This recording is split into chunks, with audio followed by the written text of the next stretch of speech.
खबरें बॉलीवुड। सतलुज एक ऐसी फिल्म जो रिलीज के लिए 4 साल अटकी रही और जब रिलीज हुई तो एक नए नाम के साथ। दरअसल फिल्म का नाम पहले पंजाब 95 रखा गया था, लेकिन जब फिल्म पहुंची सेंसर बोर्ड के पास तो फिल्म में बहुत सारे कट्स लगाए गए और साथ ही फिल्म का नाम भी चेंज करने को बोला गया। लेकिन दोस्तों फिर भी ये फिल्म थिएटर्स में रिलीज नहीं हो पाई और फिर हार कर मेकर्स ने इसको OTT प्लेटफॉर्म G5 पर रिलीज किया, लेकिन वहां से भी इस फिल्म को सिर्फ 48 घंटों के अंदर हटा दिया गया। ये फिल्म एक सच्ची घटना पर आधारित है जो हमें पंजाब के एक साधारण इंसान जसवंत सिंह खालरा की कहानी दिखाती है। ये वो आम इंसान है जिसने 1995 में पंजाब में उन लोगों के लिए आवाज उठाई थी जिनकी बेवजह हत्या कर दी गई थी, और इनके हत्यारे और कोई नहीं बल्कि पंजाब पुलिस के ही कुछ लोग थे।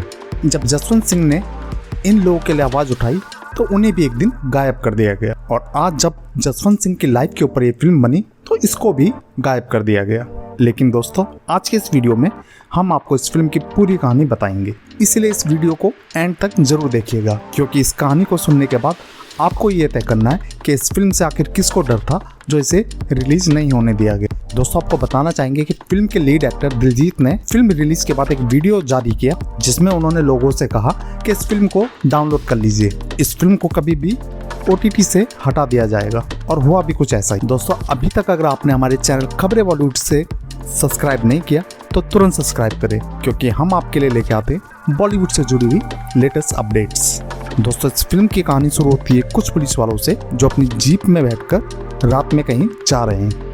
इन पुलिस वालों की बातें सुनकर सब कुछ नॉर्मल लगता है। ये लोग आपस में गप्पे मार रहे हैं, हंस रहे हैं, दारू पी रहे हैं। इस सीन को देखकर आप अंदाजा नहीं लगा सकते कि अगले ही पल क्या होने वाला है, क्योंकि इस सीन में सब कुछ नॉर्मल है। फिर अचानक जीप एक खेत के पास रुकती है और कुछ लोगों को ये पुलिस वाले बेरहमी से मार देते हैं। और कुछ देर पहले जब ये लोग बातें कर रहे थे तब इनमें से एक पुलिस वाला कहता है कि जनाब मेरी शादी नहीं हो पा रही। लड़की बोल रही कि जब तक इंस्पेक्टर नहीं बन जाता तब तक शादी नहीं करूंगी। तब इसका सीनियर ऑफिसर इससे पूछता है कि तेरे इंस्पेक्टर बनने में अभी कितने कम हैं?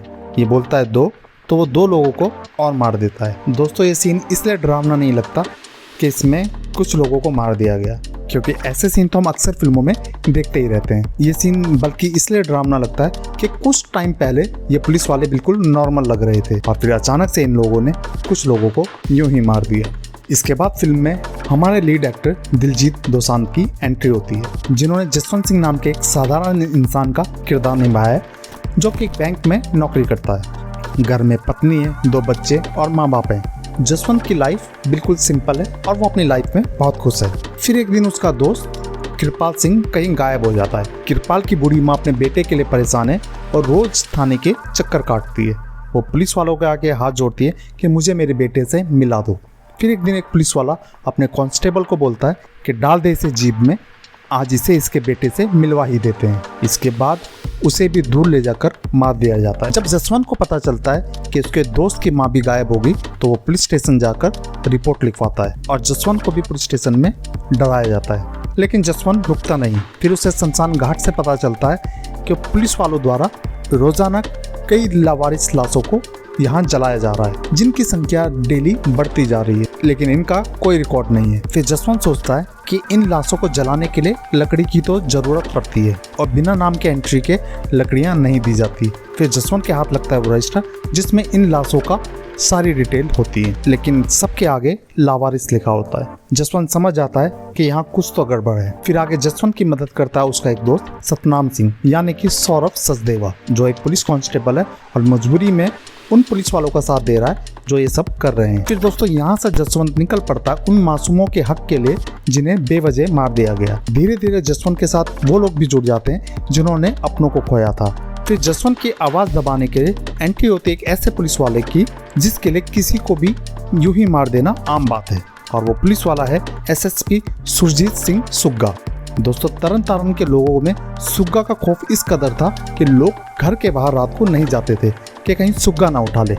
सुग्गा को पता चलता है कि जसवंत की मदद उसी के डिपार्टमेंट का हेड कांस्टेबल सतनाम सिंह कर रहा है, तो फिर वो उसके घर जाकर उसके माँ बाप समेत सभी को मार देता है। दोस्तों अब यहाँ सवाल आता है कि सुग्गा को इतनी आज़ादी दी किसने है? तो इसका जवाब है डीजीपी इंदरपाल सिंह बिट्टा, जो उस समय पंजाब पुलिस का सबसे बड़ा अधिकारी है। दोस्तों ये इंदरपाल सिंह बिट्टा का असल किरदार उस समय के आईपीएस ऑफिसर केपीएस गिल का किरदार है, जिसे कंवलजीत सिंह ने निभाया है। दोस्तों यही इस फिल्म का वो किरदार है जिसे लेकर इस फिल्म के रिलीज को लेकर इतना बवाल हुआ। केपीएस गिल पंजाब पुलिस के वो अफसर हैं जिनके लिए कहा जाता है अगर वो ना होते तो पंजाब आज भारत का हिस्सा ही नहीं होता, क्योंकि उन्होंने ही पंजाब से आतंकवाद को खदेड़ा था। अब फिल्म का विरोध करने वाले कहते हैं कि फिल्म में सिर्फ गिल के अत्याचार को ही दिखाया गया है, जबकि उस समय पंजाब से खालिस्तानियों को भगाने में गिल का अहम रोल था। खैर हम लौटते हैं वापस अपनी कहानी पर। तो कहानी में सुग्गा को तरन तारन सिर्फ जसवंत की वजह से भेजा जाता है, और जब जसवंत नहीं रुकता तो एक सुबह जब वो अपनी गाड़ी धो रहा था तो उसको घर से ही उठा लिया जाता है। अब उसकी पत्नी इस लड़ाई को आगे बढ़ाती है और अपने पति का पता लगाने के लिए सरकार से भिड़ जाती है। जब बात दिल्ली तक पहुंचती है तो पंजाब सरकार पर जसवंत को ढूंढने का दबाव पड़ता है। दोस्तों उस समय पंजाब में कांग्रेस की सरकार थी और वहां के सीएम को एक दिन एक इंसानी बम के द्वारा उड़ा दिया जाता है। फिर नए सीएम द्वारा भी बिट्टा पर दबाव पड़ता है कि जसवंत को वापस लाए। हालांकि पहले सीएम का बिट्टा को पूरा सपोर्ट था। दोस्तों जब इस केस में आगे सुनवाई नहीं होती तो ये केस सीबीआई के पास पहुंच जाता है और फिर एंट्री होती है अर्जुन रामपाल की, जो एक सीबीआई ऑफिसर है। फिर यहाँ से इस खोज को वो आगे बढ़ाते हैं और एंड में सुग्गा के ड्राइवर से पता चलता है कि जसवंत के साथ आखिर हुआ क्या। ड्राइवर बताता है कि कई दिनों तक जसवंत को कैद में रखा गया, उस पर केस वापस लेने का दबाव डाला गया और नहीं मानने पर